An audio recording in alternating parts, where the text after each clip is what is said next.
साधना prime news, क्योंकि सच जरूरी है।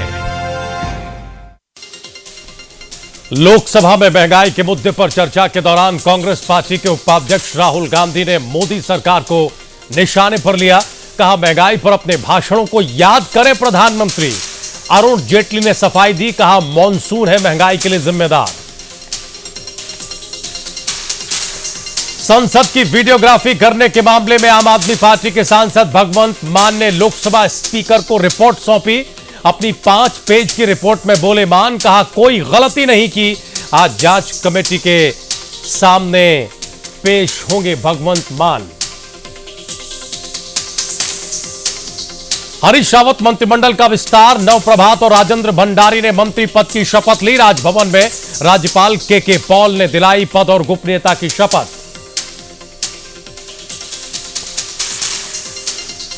उत्तरकाशी में भारी बारिश का कहर, लोगों का घर से निकलना हुआ मुश्किल, कई गांवों का संपर्क टूटा। और गाजियाबाद में स्कूल की फीस न जमा कर पाने पर टीचर पहुंची छात्रा के घर, छात्रा के परिजनों से मारपीट की। घबराई छात्रा ने खुदकुशी की। पुलिस मामला दर्ज कर तफ्तीश में जुटी।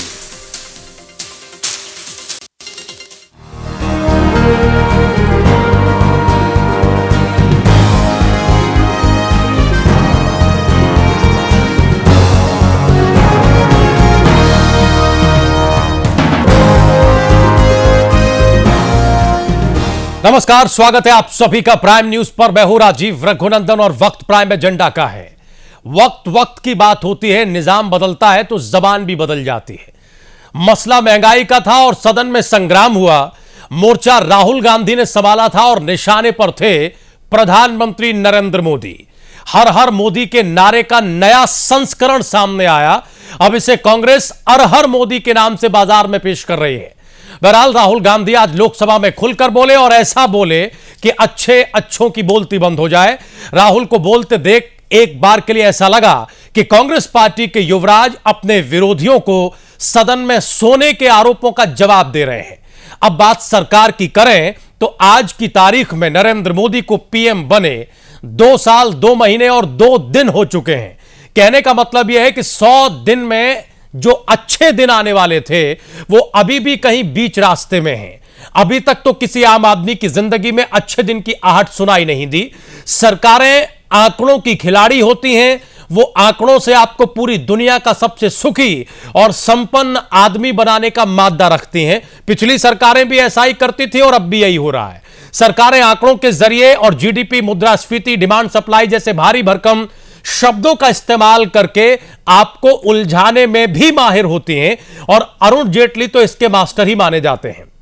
लोकसभा में वित्त मंत्री ने महंगाई पर लंबी चौड़ी सफाई दी, जिसका हासिल यह था कि मॉनसून के चलते सब्जियों के दाम बढ़े हैं। मॉनसून के चलते ही बीते 2 सालों में दालों का उत्पादन कम हुआ है और इसके अलावा भी बहुत कुछ कहा जेटली ने। तो इन शॉर्ट अरुण जेटली जी का कहना यह था कि मॉनसून, डिमांड सप्लाई जैसी वजहों से महंगाई बढ़ी है। इसमें सरकार क्या कर सकती है? तो सवाल यह है कि 2014 के चुनाव में बीजेपी ने क्यों कहा था कि बहुत हुई महंगाई की मार, अब की बार मोदी सरकार। मतलब यह कि अगर यूपीए के शासन में महंगाई बढ़ी तो उसमें सरकार का फेल्योर, नाकामयाबी था। अब एनडीए की सरकार में मॉनसून की गलती है।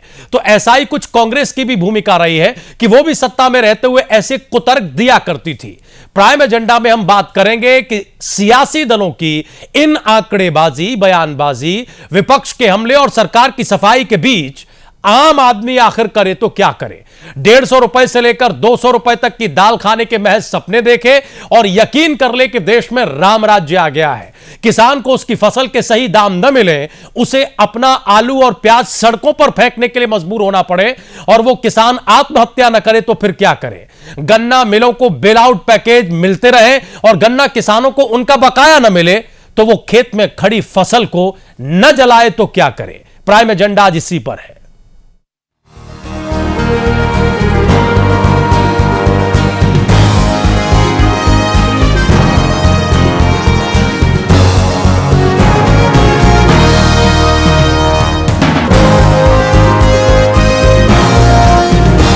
बहस का आगाज करें उससे पहले हम आपको महंगाई पर राहुल के आरोप और जेटली के जवाब यानी जेटली की सफाई सुनवाते हैं।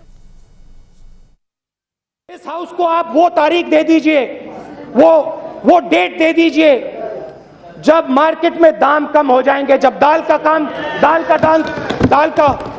दाम कम हो जाएगा, आलू और टमाटर का दाम कम हो जाएगा। आप बता दीजिए, डेट हमें बता दीजिए। आखिरी बात, एक नया नारा चला है गांव में, शहरों में, कस्बों में एक नया नारा चला है।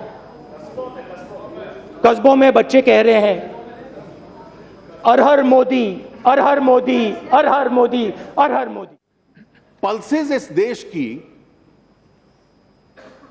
प्रोटीन रिक्वायरमेंट का एक मेन सूत्र है। भारत में सबसे अधिक मात्रा में दालें पैदा होती हैं और भारत में दुनिया में सबसे ज्यादा दाल कंज्यूम होती है और विश्व के बाजार से भी सबसे ज्यादा दालें भारत खरीदता है। अब परिस्थिति यह है कि आप दाल का एमएसपी बढ़ा देंगे, लेकिन दाल की अगर पैदावार नहीं बढ़ेगी या बरसात नहीं हुई और 2 साल एक बोझ रहा हमारी अर्थव्यवस्था के कि बरसात खराब थी। सरकारें बदली है लेकिन तर्क वैसे ही हैं जैसे हमने पिछले 1 दशक में सुने हैं। आज का सच यह है कि न पहले की सरकारें महंगाई पर काबू पर कर पाई और न ये सरकार महंगाई पर कोई काबू कर पा रही है। हमारे साथ कई खास मेहमान मौजूद हैं। बहुत ही सम्मानित वरिष्ठ पत्रकार पीयूष पंत जी हमारे साथ स्टूडियो में है। पीयूष जी, आपका बहुत स्वागत है। मोहसिन रजा साहब, प्रवक्ता नेता भारतीय जनता पार्टी उत्तर प्रदेश इकाई, हमारे साथ लखनऊ स्टूडियो से जुड़े हुए हैं। मोहसिन रजा साहब, बहुत स्वागत आपका। शबनम पांडे, नेता कांग्रेस पार्टी, लखनऊ स्टूडियो से हमारे साथ हैं। शबनम जी, आपका भी बहुत बहुत स्वागत है। और प्रदीप सिंह जी हमारे साथ जुड़े हुए हैं, समाजवादी पार्टी के नेता है, प्रदेश के सचिव हैं। प्रदीप सिंह जी, आपका भी बहुत बहुत स्वागत है। मोहसिन रजा साहब, कुछ नया नहीं सुनाई दे रहा है। बहुत हुई महंगाई की मार अब की बार मोदी सरकार, लेकिन 2 साल के बाद जब महंगाई का जायजा लेती है संसद तो उसी तरह के तर्क सामने आते हैं। फर्क सिर्फ इतना है कि पहले आप विपक्ष में बैठे थे और अब कांग्रेस पार्टी विपक्ष में है। पहले आप सरकार से सवाल पूछते थे और सरकार इसी तरह के ढकोसले तर्कों में अपने को ढकने की कोशिश करती थी। अब कांग्रेस आपसे सवाल पूछ रही है और तर्क वैसे ही आप भी सामने रख रहे हैं। देखिए राजीव, ये बात बिल्कुल सही है कि हमने जिस तरह से जनता के बीच में जाकर वोट मांगा है और हम उस वादे पर पूरी तरीके से अभी कटिबद्ध हैं और उसी तरह से काम कर रही है हमारी सरकार। लेकिन जिस दिन हमने प्रधानमंत्री जी ने ओथ लिया है उस दिन से आज तक 1 मिनट 1 सेकंड का हिसाब हमसे मांगा जा रहा है। जिन्होंने 60 साल सरकार चलाई उनसे कोई हिसाब ना मांगा जाए, इसलिए वो लोगों को गुमराह करने का काम अभी भी कर रहे हैं। मोहसिन रजा साहब, आपको ही पता है कि आपसे हिसाब क्यों मांगा जा रहा है? उन योजनाओं पर कभी बहस नहीं करते। रजा साहब, आपको ही पता है कि आपसे हिसाब क्यों मांगा जा रहा है? जो योजनाएं हैं, नहीं, आप सुन तो लीजिए, सवाल तो लीजिए। ये आपको पता है कि हिसाब मांगा क्यों जा रहा है? इसलिए मांगा जा रहा है क्योंकि आपने वादा किया था कि हम 100 दिनों में महंगाई खत्म कर देंगे, कंट्रोल कर देंगे।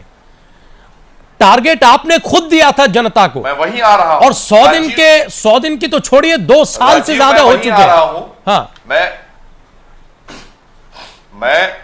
मैं वहीं आ रहा हूं।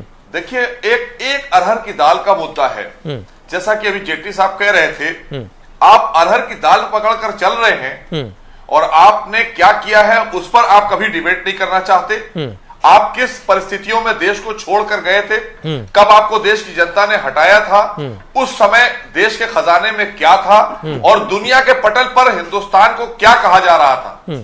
हमको आप किस हालत में, किस गुर्बत में, किस गरीबी में छोड़कर गए थे, ये अच्छी तरह से आप जानते हैं। इसका जवाब आपको जनता ने दिया। रजा साहब, ये घिसा पिटा तर्क है। एक सरकार के बाद जब दूसरी सरकार आती है तो यही एक जुमला है। आप किसी प्रदेश में उठा के देख लीजिए, आप उत्तर प्रदेश में देख लीजिएगा, जब आने वाले दिनों में सरकार बदलेगी या पहले सरकारें बदली है, यही कहा जाता है कि खजाने की हालत बहुत खराब है, खजाने में साहब कुछ नहीं मिला है, हमें तो इस प्रदेश या देश को पटरी में लाने में 2-3 साल लग जाएंगे।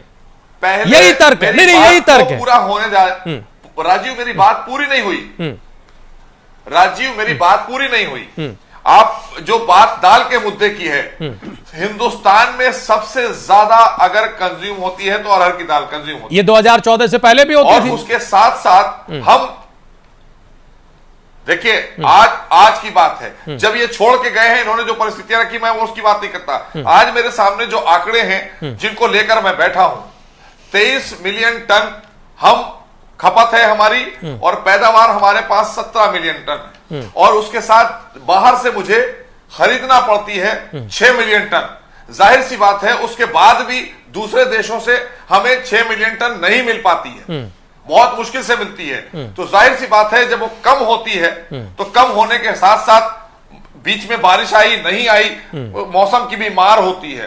तो उन परिस्थितियों में हम उसको चाहते हैं कि हम किस तरह से पैदावार उसकी बढ़ाएं ताकि इसका रेट नीचे लाएं, और हमारे पास जो रिसोर्सेज नहीं थे उन रिसोर्सेज को हम पहले से तैयार कर रहे हैं। आपने 2 बजट हमारे देखे, इस बजट में किसी भी इंसान ने अगर इस बजट को, एक समझदार लोग जो बैठे हैं डिबेट कर रहे हैं, बजट पर किसी ने उंगली नहीं उठाई, क्योंकि ईमानदारी का बजट हम लाए। कोशिश हमारी यही है कि गरीब का निवाला नहीं छीनना चाहिए, गरीब की परेशानी दूर होना चाहिए, जल्दी से जल्दी दूर होना चाहिए। लेकिन इल्जाम लगाना बड़ा आसान काम है। पता है मुश्किल क्या है? चलने दिया, खाली राहुल जी वहां चीखते थे, रजा साहब पता है मुश्किल क्या लोगों को लेकर चीखते रहे। रजा साहब मुश्किल क्या है पता है आपको? किसका डिस्टर्ब हुआ? नहीं, रजा साहब मुश्किल क्या है? देश का नुकसान हुआ। रजा साहब पता है मुश्किल क्या है? बड़ी मुश्किल है कि आप लोग लंबे वक्त तक विपक्ष में रहे, विपक्ष में रहते हुए वो स्थिति दिखाई नहीं देती है जिसका आज आप अभी जिक्र कर रहे हैं, जो आंकड़े लेकर अभी आप बैठे हैं, जो दुश्वारियां लेकर अभी आप बैठे हैं। उस वक्त तो सिर्फ मुद्दा उठाना था और वादे करने थे, अब समय डिलीवर करने का है और वो डिलीवरेंस दिख नहीं रहा, इसलिए अब ये तर्क सामने आ रहे हैं। हम दूसरा सवाल पूछ लेते हैं, जब ये महंगाई कंट्रोल नहीं कर पा रहे थे, जब आप विपक्ष में थे, तब भी तो कुछ इसी तरह की दुश्वारियां रही होंगी, लेकिन तब आप लोग गला फाड़ फाड़ कर प्रदर्शन करते थे और कांग्रेस पार्टी ज्यादा बेहतर बताएगी कि किस तरीके से संसद के आसपास आपके सांसद अर्धनग्न होकर और तख्तियां लेकर महंगाई के मुद्दे पर शोर मचाया करते थे। सवाल यह कि वो अच्छे दिन कहां हैं जिनका दावा और वादा आप लोग करके आए हैं? मूल सवाल यह, आप सरकार है, सरकार ऐसी परेशानियों से जूझती है, उनके विकल्प निकालती है, लेकिन एक ध्येय होता है या होना चाहिए कि आम जनता को सहूलियत पहुंचाए, जिसमें आप नाकाम हैं और इसलिए सवाल उठ रहे हैं। इस प्रश्न का उत्तर दीजिए। ये जो बात आपने कही है, हम आम जनता की सरकार हैं, हम गरीबों की सरकार हैं, इसीलिए 200 रुपए किलो दाल खिला रहे हैं। तो शायद आप आम जनता की सरकार हैं, इसीलिए 200 रुपए किलो दाल खिला रहे हैं, जो जमीनी हकीकत पर आ रही हैं। मैंने कहा ना कि एक आप दाल के मुद्दे को, अरे सर आप खुद कह रहे हैं, नहीं आपको क्या लगता है कि एक दाल बड़ा छोटा मुद्दा है? आंकड़ा आप खुद पेश कर रहे थे, अभी जेटली साहब बता रहे थे सदन में आज कि दुनिया में सबसे ज्यादा दाल हिंदुस्तान में खाई जाती है। तो ये एक दाल नहीं है सर, ये हर थाली की दाल का सवाल है कि भाई जो चीज हम उसके लिए हमारे जो खाद्य मंत्री हैं वो भी और पूरा हमारी सरकार इस बात को लेकर तैयार है कि किसी तरह से हम इसका उत्पादन बढ़ा दें। जब हम उत्पादन बढ़ा देंगे तो अपने आप रेट नीचे आ जाएंगे, क्योंकि अभी सब कुछ चीजें आपके सामने हैं कि जो चीजें, जो आंकड़े अभी हमने आपको बताए वो अरुण जेटली जी के। अच्छा रजा साहब एक सवाल और फिर हम जरा कांग्रेस पार्टी के पास जाए, समाजवादी पार्टी को शामिल करें, हम पीयूष जी की टिप्पणी है। अगर महंगी है तो उसको कैसे सस्ता किया जाए? अच्छा रजा साहब एक साल के अंदर रजा साहब एक सवाल बता दीजिए, उनको आप ओवरलुक मत करिए। ठीक है रजा साहब एक सवाल बता दीजिए, डिलीवरेंस मुश्किल होता है ना, दिक्कतें होती हैं सरकार चलाने में, बातें और वादे करना आसान है लेकिन डिलीवर करना मुश्किल है, यह बीजेपी समझ रही है।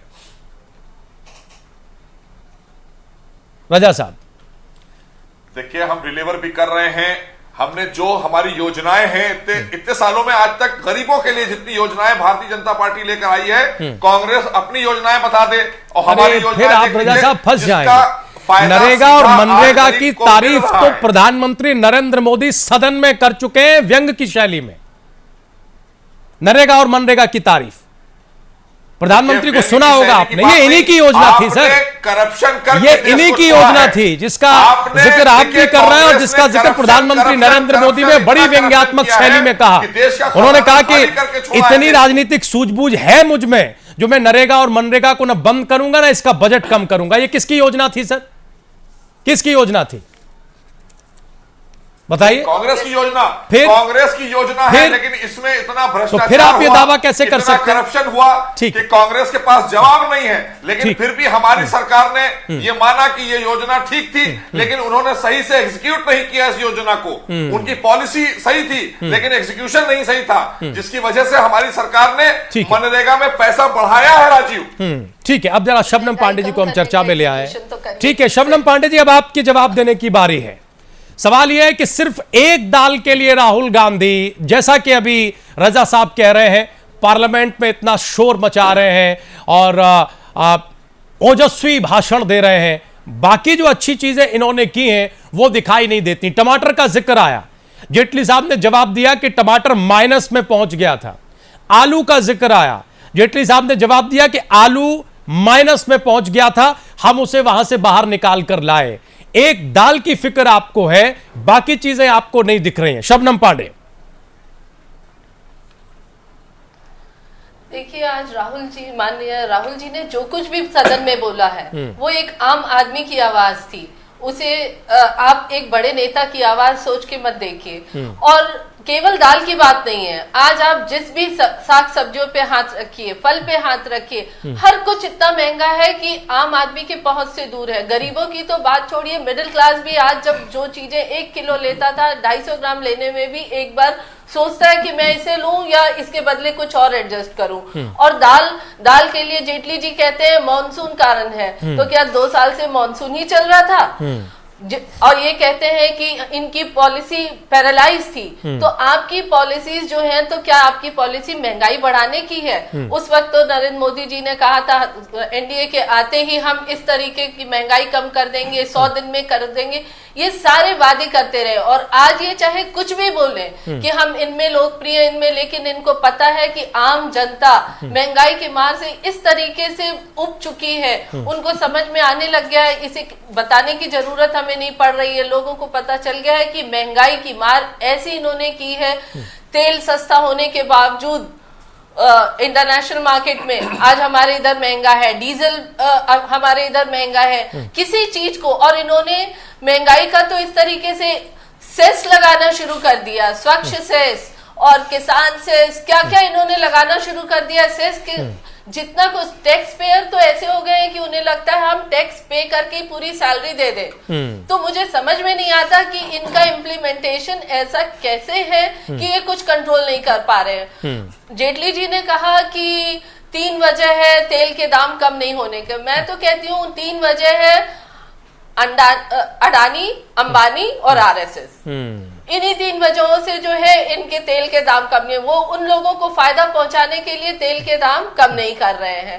और किसी भी मुद्दे पे देख लीजिए, हर वक्त आप देखेंगे ये सांप्रदायिकता का मुद्दा लाते हैं, महिला सम्मान का मुद्दा ला रहे हैं चुनावी वर्ष आने पे, क्योंकि इन्होंने कुछ डिलीवर ही नहीं किया है। अगर डिलीवर करे होते तो आज सदन में इस तरीके की इनको जेब नहीं लेना पड़ता। इनके कितने सांसद एकदम बेशर्म होके कह रहे हैं महंगाई तो बहुत कम हुई है। आंकड़ों से अगर महंगाई कम हो सकती है तो आंकड़े तो जनता ने मांगे नहीं थे आपसे। जनता ने आपसे सीधे केवल महंगाई कम करने की वादे पे आप पे भरोसा किया था। जनता ने ये नहीं पूछा था कि अमेरिका में मोदी जी पे कितनी तालियां बज रही हैं। जनता ने ये नहीं कहा था सेंसेक्स कहाँ पे पहुंचा है। जनता ने कभी ये नहीं पूछा था कि, क्योंकि जनता को इन सब चीजों से, आम जनता को कोई लेन देन नहीं है। उनकी जरूरत केवल महंगाई कम, रोजगार उन्हें मिलना चाहिए, उनका रहन सहन और ऊंचे स्तर पे अच्छे दिन आने चाहिए। जनता ने इस पे भरोसा किया था, पर जनता देख रही है केवल आंकड़े,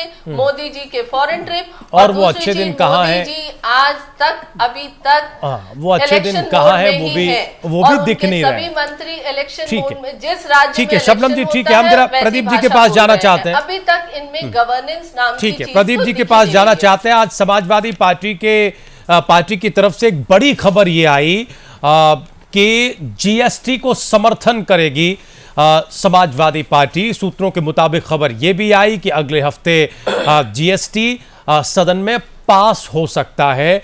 आज प्रधानमंत्री मोदी की मुलाकात रामगोपाल यादव से हुई, वित्त मंत्री अरुण जेटली की मुलाकात भी प्रोफेसर रामगोपाल यादव से हुई और उसके बाद यह सहमति बनी है। प्रदीप सिंह जी, एक तरफ तो आप जीएसटी पर सहमति बना रहे हैं और सरकार के समर्थन की बात कर रहे हैं, वहीं दूसरी तरफ महंगाई पर आप सरकार को घेरना भी चाह रहे हैं। ये दो चीजें कैसे मुमकिन है और क्या वाकई आपको भी ये लगता है कि इनके अच्छे दिन आने का जो सपना या वादा था वो सिर्फ एक जुमला था, महंगाई ये कंट्रोल नहीं कर पाए हैं और खास तौर से पल्सेस यानी दालों की महंगाई इनके लिए 2 साल की बड़ी नाकामी है? प्रदीप सिंह जी। जी राजीव जी, देखिए दाल की जहां तक बात है तो दाल 2 साल पहले भी खाई जाती थी, आज भी खाई जाती है। खाने वाले उतने तब भी थे, खाने वाले आज भी उतने हैं, लेकिन दाल की महंगाई में रत्ती मात्र की भी कमी नहीं हुई है, बढ़ोतरी हुई है। आम आदमी के कटोरे में दाल देखने को नहीं मिलती, वो कोई और अब ऑप्शन ढूंढता है दाल की जगह। दूसरी चीज ये है कि सिर्फ दाल ही नहीं है, सब्जी की जितनी चीजें हैं, टमाटर 80 रुपए किलो से इस समय कुछ कम हुआ है, 80 रुपए 60 रुपए ये स्थिति टमाटर की है। आलू की स्थिति यह है कि 25 रुपए 30 रुपए किलो तक हुआ है। तो सवाल ये है कि जो आम आदमी का भोजन है, जो आम आदमी जिससे अपना पेट भरता है, उसमें तो रत्ती मात्र की कमी नहीं है, महंगाई एकदम बढ़ती जा रही है। अच्छा, रही बात इनकी महंगाई कम करने की, इनके वादे की, अच्छे दिन लाने की, तो सरकार ने, इनके अध्यक्ष ने पहले भी कहा कि ये हमारा चुनावी जुमला था। हमने भी इसको चुनावी जुमले के रूप में लिया था और आज जनता भी इसको यकीन हुआ है कि हकीकत में चुनावी जुमला था और 2 साल में इस सरकार ने दिखा दिया कि अच्छे दिन क्या होते हैं। इस सरकार ने जितनी भी योजनाएं लाई, आप उनको अगर उनका आप पोस्टमार्टम करेंगे तो देखेंगे कि उन योजनाओं की हकीकत आज क्या है। सरकार ने बड़े दावे के साथ किया कि हम एक स्टार्टअप इंडिया लाएंगे जिसमें हम नए उद्योगों को जोड़ेंगे, छोटे छोटे उद्योगों को जोड़ेंगे और नए नए हमसे जो है बेरोजगार जो लोग हैं वो जुड़ेंगे। लेकिन हकीकत इस योजना की यह है कि बैंकों में अगर आप अप्लाई करेंगे कर्ज के लिए कि हमको ये उद्योग लगाना है, हमको इतना कर्ज चाहिए, नियमतः इस बैंकों से किसी भी बेरोजगार को मॉर्टगेज कुछ नहीं कराना है, लेकिन बैंक जब तक आपका कोई चीज गिरवी नहीं रख लेगा तब तक नहीं देगा। तो गरीब के पास है क्या? गरीब के पास अगर पैसा होता, गरीब के पास कुछ रखने के लिए होता तो स्थिति क्यों आती? लेकिन हकीकत कुछ और है, सिद्धांत इनके कुछ हैं, नियम कुछ और हैं, इनकी योजनाएं कुछ और हैं, हकीकत कुछ और है। इन्होंने बड़े योजना, जनधन योजना इन्होंने लाई थी कि इतने करोड़ लोगों को, 15 करोड़ लोगों को हमने एक खाता खुलवा दिया। लेकिन हकीकत क्या है? आज उन खातों की संख्या क्या है, कितने खाते संचालित हो रहे हैं? अगर आप हकीकत देखेंगे तो कम से कम 70% खाते ऐसे हैं जो संचालित हो ही नहीं रहे हैं। तो सरकार की योजनाएं सिर्फ कागजों पर हैं और सरकार की योजनाओं से हमें कह सकते हैं कि हकीकत में ये चुनावी जुमला था और आज जनता ये देख रही है, भोग रही है और निश्चित रूप से आज ये महसूस कर रही है कि हमने कितना गलत निर्णय ले लिया ऐसी सरकार को लाने के लिए। ठीक है, हम जवाब लेंगे मौसिर रजा साहब से, लेकिन पीयूष जी की टिप्पणियां बड़ी महत्वपूर्ण है। पीयूष जी, क्या मुश्किल है? क्या दरअसल ये वही मुश्किल है जो विपक्ष और सत्ता पक्ष में होती है? क्या पर उपदेश कुशल बहुतेरे वाले व्यक्ति को जब असल हकीकत का सामना करना पड़ता है तो वही हाल होता है जो इस वक्त केंद्र में मोदी सरकार का है? विपक्ष में एक भाषा और एक आचरण और सत्ता पक्ष में दूसरा तर्क और दूसरा आचरण। देखिए राजीव जी, निश्चित रूप से ये समस्या पैदा होती है क्योंकि देखिए जब आप विपक्ष में होते हैं तो आपका एक नज़रिया दूसरा होता है। अब जीएसटी का मसला ही ले लीजिए अगर आप, तो यही प्रधानमंत्री मोदी जी जब मुख्यमंत्री थे गुजरात के, तो इन्होंने बहुत पुरजोर विरोध किया था जीएसटी का, इसको लाने ही नहीं दिया गया था। आज वही प्रधानमंत्री, क्या मिलेगा, आज वही नरेंद्र मोदी सबसे आगे हैं इसको पास करवाने के लिए। तो आखिर ऐसा क्या परिवर्तन हो गया कि क्या वो आम आदमी का उनका जो कंसर्न पहले ज्यादा था अब कम हो गया? तो ये देखिए ये निश्चित रूप से भूमिका बदल जाती है।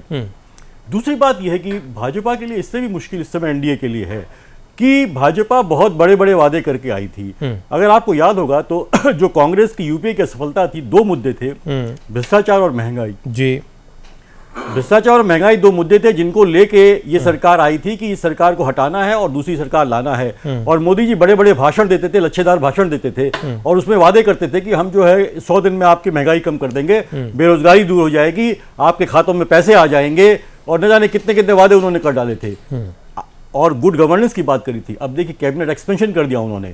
जहां गुड गवर्नेंस की बात करते हैं और कैबिनेट एक्सपेंशन करके खर्चा बढ़ा रहे हैं और खामोखा के लिए और डिपार्टमेंट क्रिएट कर रहे हैं, तो लगातार ये असफलता उनकी दिखाई दे रही है। जैसा आपने कहा था शुरू में कि ये एक लफाजी जो है, बड़ी बड़ी बातें आप करते हैं और ये पॉलिटिकल पार्टीज का ये एक प्रकृति होती है। वो जनता को मैं कहूंगा आकर्षित करने के लिए, तो भरमाने के लिए, भ्रम में डालने के लिए, ताकि उनकी झोली में उनके वोट पड़ सकें। उनको सब्ज़बाग दिखाते हैं और वो सब्ज़बाग वो पूरे नहीं कर पाते हैं, तो फिर वो दूसरे पिछली सरकारों के ऊपर जो है ठीकरा फोड़ती है। और इस सरकार की दुविधा ये है कि ये सरकार तो जो है बहुत बड़े बड़े वादे करके आई थी। मतलब अब आप देखिए कि अभी जो है सदन में जो है कुछ दिन पहले खुद जो मंत्री ने ये बात कबूल करी है कि 2015 में जो है एम्प्लॉयमेंट जो है सबसे कम हुआ है, सबसे कम ज्यादा नौकरियां मिली है लोगों को। ये खुद मंत्री ने सदन में स्वीकार किया है।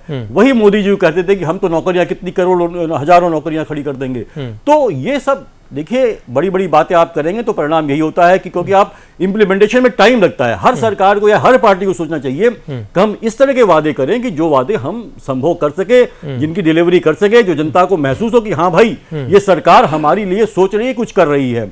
जहां तक महंगाई की बात है तो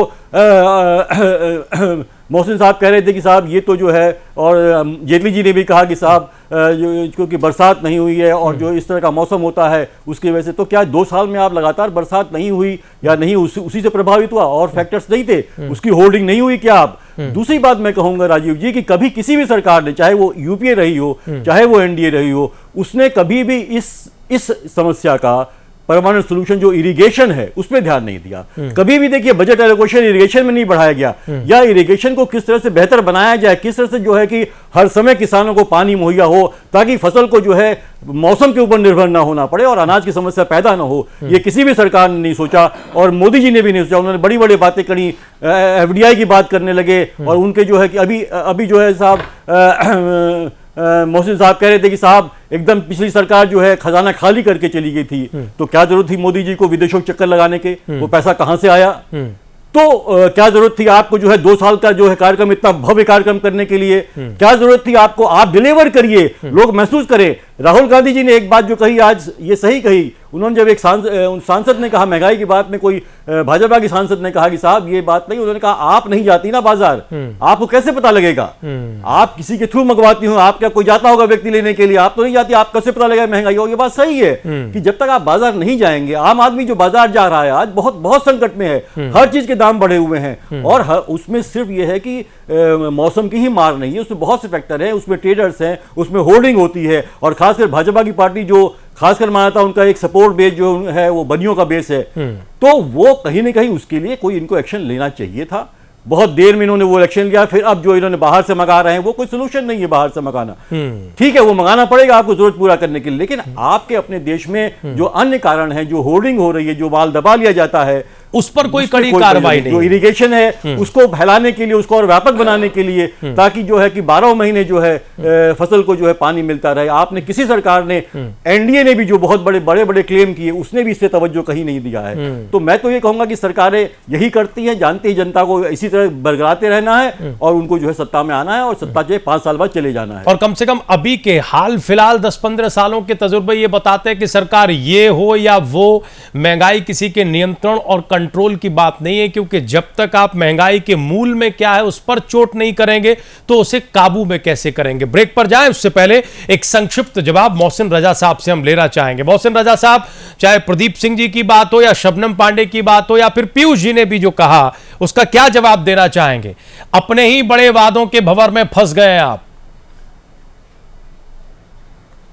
नहीं, बिल्कुल नहीं फंसे हैं और हम वही चीज कर रहे हैं जैसा आपने कहा कि इनकी मूल जो चीजें हैं, जहां पर हमें जाना है, जहां बेसिक्स हैं, वहीं पर हम हैं और वहीं से कोशिश करके, और हम बहुत जल्दी से जल्दी जितना हम करके आए उससे कहीं ज्यादा हम 19 तक करके देंगे, ताकि 19 में फिर हमको जनता देगी। आप देखिएगा अभी, जैसा कि अभी पीयूष जी ने कहा है, मैं इसका जवाब ब्रेक के बाद दूंगा। पीयूष जी ने जितनी बातें की हैं, मैं पूछूंगा, उनके पास एनालिसिस होगा कि मोदी जी विदेश यात्रा पर कितना गए और कितना खर्चा हुआ, और मनमोहन सिंह जी कितना गए और कितना खर्चा हुआ। विदेश यात्रा है तो इस देश में चर्चा का विषय है, उससे ज्यादा नहीं हो सकता। लोग व्यंग और तंज करते हैं इस बात पर। में ही रहते हैं, देश में रहते हैं। आपने ऐसे बात करी, देखिए पीयूष जी, आपने इस तरह से बात रखा कि जैसे एक प्रवक्ता रखता है कांग्रेस का, ऐसी बात हमें थोड़ा सा अच्छा नहीं लगा, लेकिन आप कह सकते हैं, आपको अधिकार है। देखिए हम पत्रकार हैं, हमें भी लगता है कि अगर आप ये बात कह रहे हैं, आप अगर जो खाली खजाने का रोना रो रहे हैं, खाली खजाने का आप रोना रो रहे हैं, तो आप बताइए आपको हासिल क्या हुआ इतनी विदेश यात्रा करके, कितना पैसा खर्चा हुआ इस देश का? अगर खाली खजाना था तो आप किसानों की सोचते, आप बेरोजगारों की सोचते, जो आपने वादे किए थे वो सोचते। आपको क्या हासिल हुआ? पाकिस्तान ने क्या दे दिया आपको? आपके सवालों के जवाब दूंगा। ठीक है सर, ब्रेक ले लेते हैं। सवाल करूंगा एक कि ब्रेक आपने और भी पहले कांग्रेस का भी हाल देखा है और क्या क्या हुआ है, और आज मोदी जी की ईमानदारी को हटाया गया। हमने कांग्रेस के लिए यही कहा, लच्छेदार बातें की हैं, हमने लच्छेदार कांग्रेस के लिए बातें तो कहा। राहुल जी करते हैं। ठीक है, ठीक है, एक ब्रेक ले लेते हैं, लेकिन ब्रेक के उस पार जब लौटेंगे तो पीयूष जी की बातों पर रजा साहब से जवाब लेंगे। साथ ही साथ आज एक और तर्क रखा गया, हालांकि जो जेटली साहब ने कहा उसकी तो बड़ी लंबी फहरिस्त है। उन्होंने कहा कि 18 महीने से थोक महंगाई दर नेगेटिव में है, सरकार ने किसानों का बकाया पे किया है, चीनी के दाम महीनों तक 23 रुपए रहे हैं, ये जेटली साहब ने सदन में कहा। पासवान साहब की तारीफ की और अरुण जेटली ने कहा कि विभाग ने काफी अच्छा काम किया है। इसके अलावा 27,000 करोड़ जो किसानों को देना था, 1,500 करोड़ बकाया रह गया, वगैरह वगैरह, बहुत सारे पॉइंट्स हैं इसमें। लेकिन सवाल यह है कि जिस मानसून के ऊपर ठीकरा फोड़ा गया, तो मानसून कोई ऐसी चीज तो है नहीं जो किसी सरकार से छिपी हुई है। हर सरकार को यह पता है कि मानसून आएगा और मानसून में ये हालात बनते हैं। तो आखिर इस तरह के तर्कों के नीचे अगर हम सिर्फ पल्सेस को ही ले लें तो सरकार अपनी नाकामी क्यों छिपा रही है? एक छोटे से ब्रेक के बाद।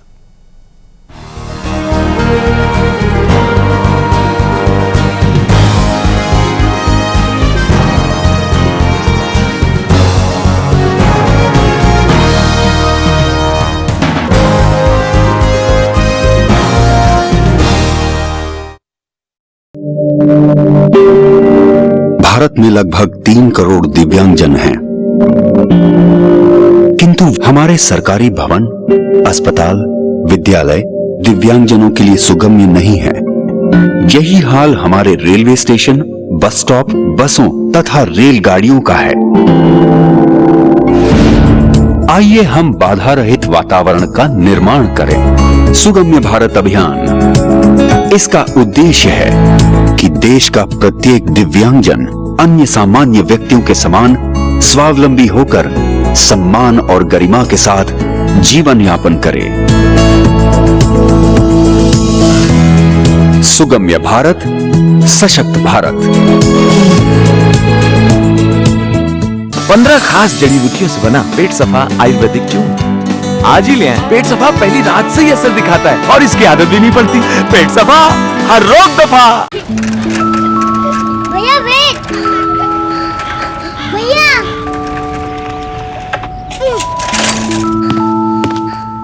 तूने मेरा वेट नहीं किया ना? वेट ही तो कर रहा हूँ। टीवी साथ साथ देखने में ही मजा आता है ना। अब अपने Airtel HD set top box पर पेन ड्राइव लगाएं और लाइव टीवी रिकॉर्ड या पॉज करें। पाएं एक 8 GB पेन ड्राइव हर नए HD कनेक्शन के साथ। मिस्ड कॉल दीजिए 76780 पर। वो क्या है जो हम सबको प्रेरित करता रहा हिंसा के बिना स्वाधीनता के लिए लड़ने को? वो क्या है जो राष्ट्रीय दल को चालित करता है कट्टर विरोधी पर काबू पाने को? वो क्या है जो भारत के जन जन से इतनी मेहनत करवाता है आर्थिक प्रगति के लिए? प्रतिबद्धता और हमारे देश का गौरव। भारत एक और ऐतिहासिक उपलब्धि के लिए तैयार है, खुले में शौच का समापन। भारत को एक स्वच्छ और खुशहाल देश बनाने में मदद करें, ये हमारे हाथ में है। राष्ट्रीय उलेमा काउंसिल स्वच्छ एवं ईमानदार राजनीति का प्रतीक। एकता का राज चलेगा, मुस्लिम हिंदू साथ चलेगा। गुलामी नहीं दरबार में, अब रहेंगे सरकार में। अधिकारों की प्राप्ति के लिए RUC के मेंबर बने, संपर्क करें। 15 खास जड़ी बूटियों से बना पेट सफा आयुर्वेदिक चूर्ण आज ही ले आएं। पेट सफा पहली रात से ही असर दिखाता है और इसकी आदत भी नहीं पड़ती। पेट सफा, हर रोग दफा।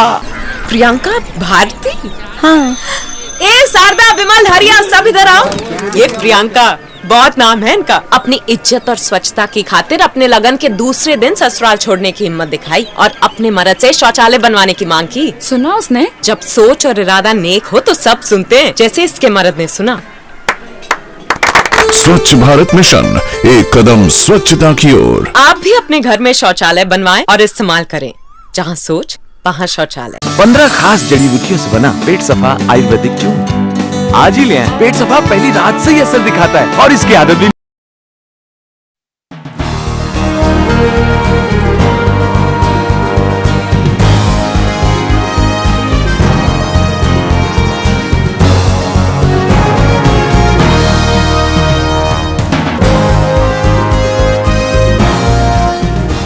ब्रेक के बाद एक बार फिर से आप सभी का स्वागत है। प्राइम एजेंडा देख रहे हैं आप। प्राइम एजेंडा में आज हम जरा महंगाई का जायजा ले रहे हैं कि पिछली सरकार महंगाई और भ्रष्टाचार के मुद्दे पर चली गई। जब बीजेपी विपक्ष में थी, उसे सत्ता में आने का मौका मिला, लेकिन वही महंगाई अब भी काबू से बाहर है। कई खास मेहमान हमारे साथ जुड़े हुए हैं। पीयूष पंत, वरिष्ठ पत्रकार, स्टूडियो में हमारे साथ हैं। मोहसिन रजा साहब, नेता प्रवक्ता भारतीय जनता पार्टी, लखनऊ स्टूडियो से जुड़े हुए हैं। शबनम पांडे, कांग्रेस पार्टी के नेता, हमारे साथ जुड़ी हैं। और प्रदीप सिंह जी, प्रदेश सचिव, समाजवादी पार्टी, हमारे साथ जुड़े हुए हैं। हम जरा मॉनसून का महंगाई कनेक्शन समझें और इस कनेक्शन में सरकार की नाकामयाबी को जरा समझने की कोशिश करें। उससे पहले पीयूष जी की बातों पर रजा साहब का जवाब ले लेते हैं। वो ये कह रहे थे कि ब्रेक के बाद हम जवाब देंगे और उसके बाद पीयूष जी की बात सुनते फिर आगे बढ़ते हैं। रजा साहब जवाब दीजिए। आप कह रहे थे कि ब्रेक के बाद आप विस्तार से जवाब देना चाहेंगे पीयूष जी की बातों का, बोलिए। नहीं, देखिए, जिस तरह से पीयूष जी ने कहा, आज एक अप्रोच क्या दिख रही है मोदी जी की। आपने कहा कि वो लच्छेदार बातें, आपने कहा तो बहुत अच्छा है, लगा आपके मुंह से कि आपने कह दिया लच्छेदार बातें हैं। जैसा अभी हमारी बहन ने कहा कि शर्म नहीं आती है, तो अब हमारी थोड़ा सा कहीं हम अपने ट्रैक से हटने लगते हैं। आप देखिए, देश के लिए मोदी जी घूमने नहीं जा रहे हैं, उन्हें घूमने का शौक नहीं है विदेशों में। वो कहीं ना कहीं देश के अंदर जो हमारी आर्थिक स्थिति है उसको बढ़ाना चाहते हैं। वो चाहते हैं दूसरे देशों के साथ हमारा तालमेल बने, क्या उससे बेहतर ऑफर होना चाहिए, जिससे हमारे यहाँ जो एम्प्लॉयमेंट है वो खुलेंगे। जब हमारे पास IT सेक्टर्स और आएंगे, जाहिर सी बात है, हम प्रयास में कहीं कोई कमी अगर दिख रही हो, ईमानदारी देखी जाती है, सरकार की नीयत देखी जाती है। अगर राजीव हमारी नीयत साफ है, हमारी ईमानदारी से हम काम कर रहे हैं देश के लिए, और हम जनता को लेकर, उस गरीब जनता को लेकर जिसने हमारे ऊपर यकीन करके हमें वोट दिया है, हमें क्या मिल रहा है? वो तो महंगाई की मार सरकार में आए हैं, वो तो महंगाई की मार से जो है एकदम पस्त पड़ी हुई है। वो जनता तो महंगाई की मार से पस्त पड़ी है। आप गरीब जनता की बात करते हो हर समय। आप सिर्फ एक बात आप कहते हैं, घूम कर आप दाल के मुद्दे की बात लाते हैं और दाल के मुद्दे पर लाके सारी चीजें ढांप देते हैं। जो हमारे अच्छे कार्य हैं, जो हमने काम किए हैं, जो जमीनी हकीकत से जुड़े हुए काम हैं, हम बिजली पर काम कर रहे हैं, हम गांव-गांव बिजली पहुंचा रहे हैं, जो नेसेसरी नीड हो गई है, पानी है, नेसेसरी नीड है। जैसे आपने कहा, अभी आप बात कर रहे थे, कांग्रेस की पॉलिसी थी मनरेगा, लेकिन आपने करप्शन किया, कांग्रेस ने करप्शन किया। आप करप्शन की वजह से उसको सही तरीके से पहुंचा नहीं पाए आम आदमी तक। हमारे आज की सरकार ने मनरेगा और नरेगा में करप्शन पूरी तरह से रुक गया है। कोई करप्शन का इल्जाम बता दीजिए। नहीं, नरेगा और मनरेगा में जिस तरह की करप्शन की चर्चा इनके जमाने में होती थी, आपने उसे पूरी तरह रोक दिया। इनकी सरकार में देखिए, इनकी सरकार में जो कुछ भी भ्रष्टाचार होता है, बात आपने कही अपने टर्म पे, मैं चाहूंगा, मुझे अच्छा लगता है डिबेट में आप अपनी बात पूरी कहिए, मैं अपनी बात पूरी चर्चा भी नहीं करते। दैनिक बोलिए रजा साहब, आप कुछ कह रहे हैं? नहीं, मैंने कहा कि हमने करप्शन, देखिए, करप्शन एक ऐसी बीमारी है, ऐसी दीमक है कि वो अगर लगी है उसको आप खत्म नहीं करेंगे और कोई भी काम आप करते चले जाएं और करप्शन भी साथ साथ उसके कैरी करेगा, तो आप कितना भी सक्सेस करने की कोशिश करें, आप सक्सेस नहीं हो सकते। कोई सरकार नहीं चल सकती। तो हमने एक तो अंकुश लगा दिया है ना, कि देश की वो दीमक को हमने मार दिया है और अब देश हमारा तरक्की की तरफ जा रहा है। अब बात की परेशानी यही है कि अगर इल्जाम नहीं लगाएंगे, हमारे कह रहे हैं कि तरक्की की तरफ जा रहा है और अभी प्रदीप सिंह जी कह रहे थे कि आपकी योजनाएं कुछ हैं और दिख कुछ रही है। करप्शन को हटाया तो होर्डिंग वो तरक्की अभी प्रदीप सिंह जी जवाब दे रहे थे, वो जनधन योजना का जिक्र कर रहे थे।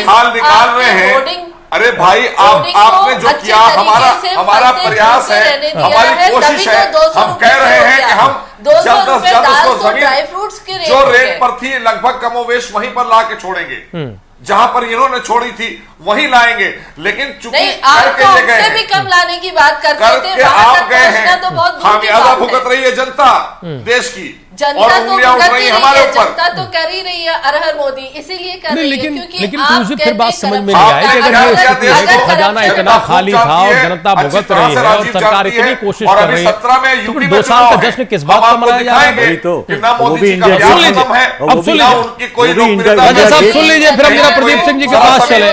वो भी इंडिया गेट में आप जश्न मना रहे हैं, सुन लीजिए आप, क्योंकि रसोई एक ऐसी चीज है जो दिन में 4 बार तो लोगों के घर खुलती ही है और 200 रुपए दाल समझिए कि एक ड्राई फ्रूट्स के दाम की तरीके से हो गया। आपने तो यूपीए गवर्नमेंट के जितने भी दाम को कम करने का वादा किया था, आप वहां तक तो पहुंचना दूर की बात है। आपने कहा था भ्रष्टाचार कम करेंगे, अगर इशू नहीं है, कोई मुद्दा नहीं है, मुद्दा ये बहुत बड़ा नहीं है और आप भी सरकार से बाहर हैं, आपको लगता है कि आम जनता बात है कांग्रेस के पास कोई इशू कोई मुद्दा नहीं है की बात है। वो जिस मुद्दे पर बाहर हुए हैं वो जानते हैं और अभी जनता उन्हें माफ करने की मूड में नहीं है, उन्हें माफी करने वाले होते तो आप अच्छा ठीक है, अब जरा प्रदीप सिंह जी के पास जा रहे थे, दाम कम किए, शबनम जी अब जरा प्रदीप जी के पास जाने दीजिए। देखिए समाजवादी पार्टी बैठे हैं 40 आदमी जीएसटी के मामले पर हंगामा करते हैं, सदन नहीं चलने देते हैं, तो देश की जनता का नुकसान होता है। देखिए जीएसटी पर बीजेपी ने कितना हंगामा किया, उस पर मत जाइए रजा साहब,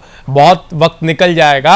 हम जरा प्रदीप सिंह जी के पास आते हैं। प्रदीप सिंह जी, आप तो ग्रामीण जीवन से जुड़े हुए हैं। जी वो परिस्थितियां और थी, आज की परिस्थितियां तो हर विपक्ष तो ऐसे ही कहता है रजा साहब, हर विपक्ष तो ऐसे ही कहता है। आप भी उस वक्त उन परिस्थितियों को दोष दे रहे हैं। ये परिस्थिति है कि आज कांग्रेस पार्टी, यानी वो परिस्थिति एक तरीके से फर्ज बन जाती है और पिसता है आम आदमी। फर्ज था तब विपक्ष में आप थे, आप जीएसटी का विरोध कर रहे थे, आज जीएसटी सबसे अच्छा लगने लगा। अभी जिक्र किया पीयूष जी ने कि मोदी साहब जो धुर विरोधी थे वो धुर समर्थक है और अब लॉबिंग जीएसटी को लेकर हो रही है। सपा का साथ आप लोगों को मिला है, खबरें ये आ रही है कि वो अगले हफ्ते पास हो जाए। बराबर हम जरा मॉनसून कनेक्शन समझना चाहते हैं प्रदीप सिंह जी के पास जाकर। ठीक है प्रदीप जी, आप तो ग्रामीण जीवन से जुड़े हुए हैं सर, जरा बताइए कि महंगाई का मॉनसून कनेक्शन क्या है और क्या वाकई ये बात है कि बारिश खत्म हो जाएगी तो महंगाई काबू में आ जाएगी या कंट्रोल में आ जाएगी, या फिर दालों की महंगाई की जो बात कर रहे हैं रजा साहब कि आपने एक बात पकड़ के रख ली है, उस पर भी सरकार को कोई राहत मिलेगी? नहीं, ये सच बात है कि मानसून का असर तो पड़ता है राजीव जी, लेकिन उसका इतना असर अस्थायी हो जाए ऐसा नहीं होता है कि 2 साल से वो असर मानसून का, एक मानसून के आड़ में इस सरकार अपने उससे बच रही है, अपने जो इन्होंने वादा किया था। तो इस नाते मानसून की बात कहने की बात है, मानसून के नाते कुछ फर्क पड़ता है, लेकिन जो चीज 80 रुपए किलो हो वो 200 रुपए किलो हो जाए, जो चीज 30 रुपए किलो हो वो 100 रुपए किलो हो जाए, जो चीज 10 रुपए किलो हो वो 40 रुपए किलो हो जाए, इतना असर नहीं पड़ता है। ये सरकार फेल हो रही है और निश्चित रूप से अपने वायदों से पलट रही है। मोदी जी ने जो भी वायदा किया था, कितनी भी वायदा किया था, जीएसटी पे आपने कहा, आपने बताया जीएसटी पे उन्होंने पलट लिया। 15 लाख रुपए की बात बहुत पुरानी हो गई जो हर खाते में पहुंचने वाली थी, आज तक लोग इंतजार कर रहे हैं उसका। विदेश की नीतियां तमाम ऐसी नीतियां हैं जिसपे मोदी जी ने कितना पाकिस्तान की कितनी आलोचना की थी, उसके बाद पाकिस्तान से मिलने, उनके प्रधानमंत्री से मिलने बिना किसी प्रोग्राम के पहुंच जाते हैं। क्या संदेश देना चाहते हैं आप इस देश के सैनिकों को, इस देश के नौजवानों को, इस देश के लोगों को? तो सवाल यह है कि पाकिस्तान, मोदी सरकार आज की डेट में जितनी भी, उन्होंने, हमने कहा नहीं शुरुआत में कि ये जुमला था, इनके अध्यक्ष ने कहा ये जुमला था, तो हम तो इसे जुमले के तौर पे लिए। इस नाते मतलब जो ये कहते रहे सब उसका उल्टा हो रहा, कुछ दर्द कम होगा, लेकिन हमने तो यही देखा राजीव है। देखिए, अभी बात कह रहे हैं प्रदीप सिंह साहब बात कह रहे हैं, आपको जो बात उन्होंने कही है वही जवाब आपको दे। अभी वही 15 लाख की जो बात कही है, वही 15 लाख रुपए यादव सिंह जैसे लोग 2017 में हजार करोड़ रुपए दबाकर बैठे हैं। आप अभी ऐसे लोगों को 30 तारीख के बाद, अभी आपको 30 सितंबर की डेट दी गई है, बिहार का चुनाव देखा, 30 सितंबर के बाद आप देखिएगा यही लोग हैं जिन पर अंकुश लगेगा। और कहा जा रहा है बार बार प्रधानमंत्री के द्वारा कि आप अगर हम देखिए महंगाई से थोड़ा दूर चले जाए। पैसा जमा कर दीजिए। ठीक राजा साहब, ठीक एक करके प्रदीप जी, एक करके शबनम जी, प्रदीप जी, रजा जी, एक करके। सर ऐसे कोई बात नहीं सुन पाएगा, एक करके एक करके। 15 लाख जाने के बजाय मोदी जी ने 15 लाख की बात बहुत पुरानी हो गई, शबनम जी बहुत पुरानी हो गई। एक करके गरीबों का पैसा खाते में डलवा देखिए, एक करके। हम जरा पीयूष जी से टिप्पणी ले लें। पीयूष जी, महंगाई का मानसून कनेक्शन, क्या मानसून इतना बड़ा फर्क पैदा कर देता है? और अगर हम जेटली साहब के तर्क को ही मान लें तो फिर ये होना चाहिए कि बारिश चली जाए, चीजों के दाम एकदम कम आ जाए। निश्चित देखिए, कनेक्शन देखिए होता है थोड़ा जो बस आएंगे शबनम जी, आगे पूरा करने दीजिए। अगर आएंगे शबनम जी। अगर देखिए क्या होता है, दो तरफा मार होती है। अगर पानी नहीं बरसा तो खेती हो नहीं पाती है, तो किसान वैसे मरता है। और अगर बरसात ज्यादा हो गई तो वैसे फसल बर्बाद हो जाती है। अगर पानी ज्यादा भर गया तो उसकी वजह से क्या होता है कि वो फसल उस तरह से हो नहीं पाती। एक प्रॉपर वे में फसलें होती हैं, उनको कितना पानी चाहिए, कितनी धूप चाहिए, एक मानक बना हुआ है उस हिसाब से। लेकिन अगर कहीं इसमें कमी जाती हो गई तो फसल निश्चित रूप से नुकसान होता है, बर्बादी होती है, जनता तक वो पहुंच नहीं पाता। ये बात सही है, मानसून का असर होता है, लेकिन मानसून का असर ही नहीं है सारा। मैं पहले भी ये बात कह चुका हूं, और 2 साल हो गए आज इस सरकार को। वो मानसून का असर सिर्फ बरसात के तहत, जब मानसून का समय आता है बरसात का, तभी होता है ना, या उसके पहले तो नहीं होगा उसका असर। तो आप हर समय उसी का रोना रोते रहेंगे, तो ये बात मुझे समझ में नहीं आती है।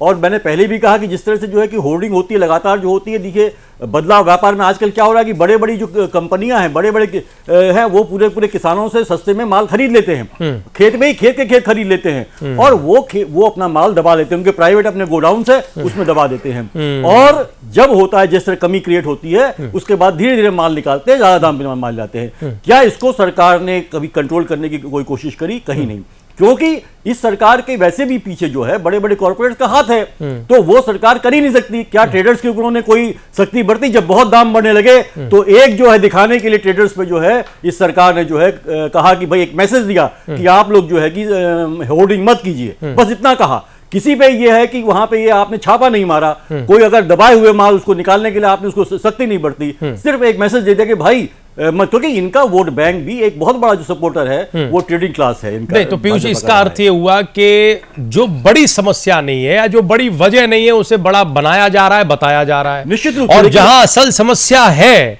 न उस पर कोई बड़ी कार्रवाई हो रही है, न उसकी चर्चा हो रही। क्या ऐसी स्थिति है? यानी जो जमाखोरी और होल्डिंग का आप जिक्र कर रहे हैं, इस पर केंद्र और प्रदेश दोनों ही सरकारों को कड़ी कार्रवाई करनी चाहिए, क्योंकि हर बार यही तर्क और तथ्य निकलकर सामने आता है, उस पर कोई चर्चा नहीं। देखिए आज अफ्रीका से दाल मंगा रहे हैं, वही अफ्रीका में इंडियन बड़ी बड़ी कंपनियां हैं जिन्होंने वहां खेत खरीद रखे हैं, वही वहां दाल पैदा कर रही हैं। तो दोनों तरफ से बड़े बड़े कॉर्पोरेट को फायदा हो रहा है, यहाँ कमी भी क्रिएट हो रही है, और वहां से जो इंपोर्ट हो रहा है उसमें भी उनको फायदा हो रहा है। वो मतलब बहुत ज्यादा दामों में वहां से दाल। राजा साहब, जड़ है समस्या की, वहां आप चोट नहीं कर रहे हैं। लब्बो लबाव ये है, ठीक है मानसून से महंगाई बढ़ती होगी लेकिन उसका उतना असर नहीं। बिल्कुल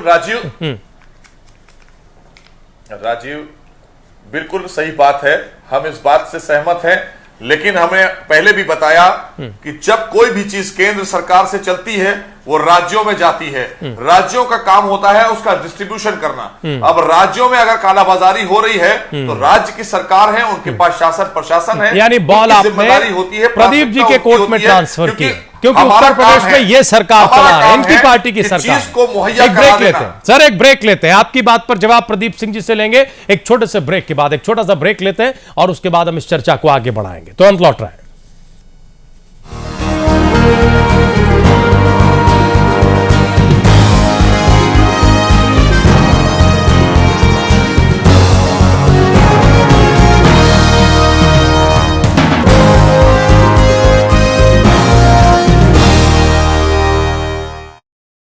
राष्ट्रीय उलेमा काउंसिल, स्वच्छ एवं ईमानदार राजनीति का प्रतीक। एकता का राज चलेगा, मुस्लिम हिंदू साथ चलेगा। गुलामी नहीं दरबार में, अब रहेंगे सरकार में। अधिकारों की प्राप्ति के लिए आरयूसी के मेंबर बने, संपर्क करें। 15 खास जड़ी बूटियों से बना पेट सफा आयुर्वेदिक चूर्ण आज ही लें। सफा पहली रात से ही असर दिखाता है और इसकी आदत भी नहीं पड़ती। पेट सफा रोक दफा। प्रियंका भारती? हाँ। ए शारदा विमल हरिया सब इधर आओ। ये प्रियंका, बहुत नाम है इनका। अपनी इज्जत और स्वच्छता की खातिर अपने लगन के दूसरे दिन ससुराल छोड़ने की हिम्मत दिखाई और अपने मर्द से शौचालय बनवाने की मांग की। सुना उसने? जब सोच और इरादा नेक हो तो सब सुनते हैं, जैसे इसके मर्द ने सुना। स्वच्छ भारत मिशन, एक कदम स्वच्छता की ओर। आप भी अपने घर में शौचालय बनवाएं और इस्तेमाल करें। जहाँ सोच वहाँ शौचालय। 15 खास जड़ी बूटियों से बना पेट सफा आयुर्वेदिक चूर्ण आज ही लें। पेट सफा पहली रात से ही असर दिखाता है और इसकी आदत भी नहीं पड़ती। पेट सफा हर रोग दफा।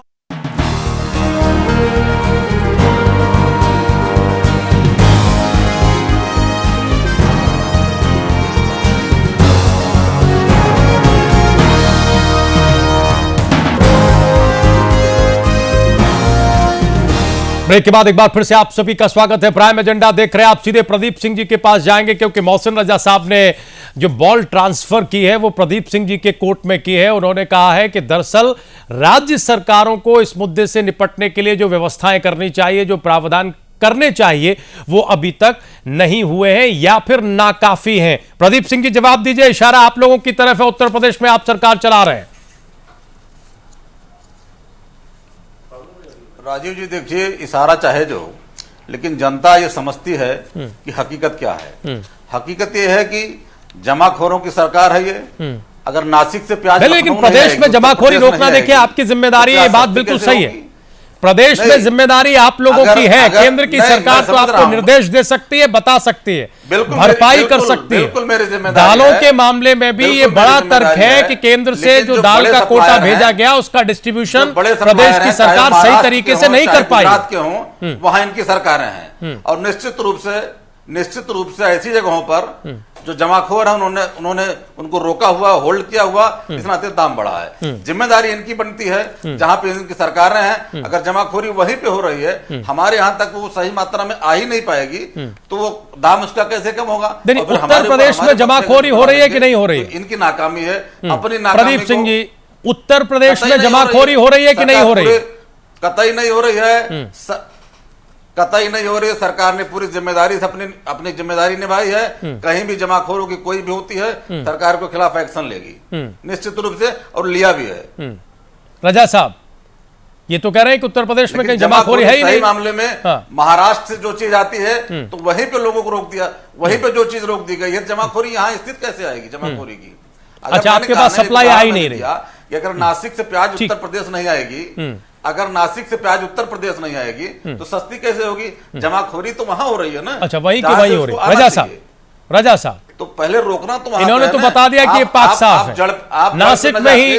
नासिक में ही सप्लाई बाधित है, वहीं जमाखोरी हो रही है। रजा साहब मैंने ये कि कहीं भी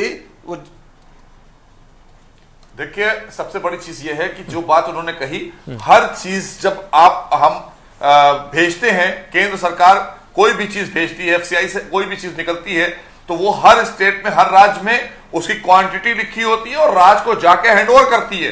राज्य की जिम्मेदारी होती है उसका सही डिस्ट्रीब्यूशन। भाई ये कोटेदारी का सिस्टम क्या है? आप हर राज्य में जाइए, कोटेदार भी तो कालाबाजारी करते हैं, तो इसकी जिम्मेदारी राज्य सरकारों की होती है। तो आपके पास जो आता है उसको कहीं रोका नहीं जाता है। ये कहना अलग है, ये कहना कि महाराष्ट्र में रुका है, मध्य प्रदेश में रुका है, प्रदेश का मध्य प्रदेश को मिल गया, जितनी हमारी महाराष्ट्र का महाराष्ट्र को मिल गया। उत्तर प्रदेश बहुत बड़ा सूबा है, उत्तर प्रदेश जो है बहुत बड़ा राज्य है, 22 करोड़ की जनता का राज्य है। यहाँ पर अगर कालाबाजारी हो रही है और जो सरकार में है वो उनका अपना जो पुलिस प्रशासन है वो फेलियर हो रहा है, आप वहां पर कालाबाजारी होने दे रहे हैं। आप पता कर लीजिए, अपने रिपोर्टर से कहिए कि जाए उत्तर प्रदेश में पता करें। गरीबों को अनाज नहीं मिल रहा है, राशन कार्ड के तहत उन्हें कुछ नहीं मिलता है। आप वो कहते हैं राशन कार्ड रख लेते हैं, भगा देते हैं। तो ये जिम्मेदारी राज्य सरकार की होती है। राज्य सरकारें कालाबाजारी करा रही, तो उत्तर प्रदेश सरकार बहुत बड़ा सूबा है, सबसे ज्यादा कालाबाजारी यहां हो रही है। दीजिए जवाब प्रदीप सिंह जी, फिर से एक बार आपकी तरफ जिम्मेदारी डाल दी। कतई गलत है, हम इसे सिरे से नकार रहे हैं, सिरे से नकार रहे हैं। मैंने क्या कहा, हमारी डिमांड जो है, किसी भी शहर हमारी डिमांड के हिसाब से अगर आप सप्लाई नहीं देंगे कोटेदार तो कैसे दाम कम होगा? कोटेदारों को कोटे दिए गए हैं, कतई नहीं दिए गए हैं। जितने भी भ्रष्ट कोटेदार हैं उनके खिलाफ एक्शन लिया जाता है।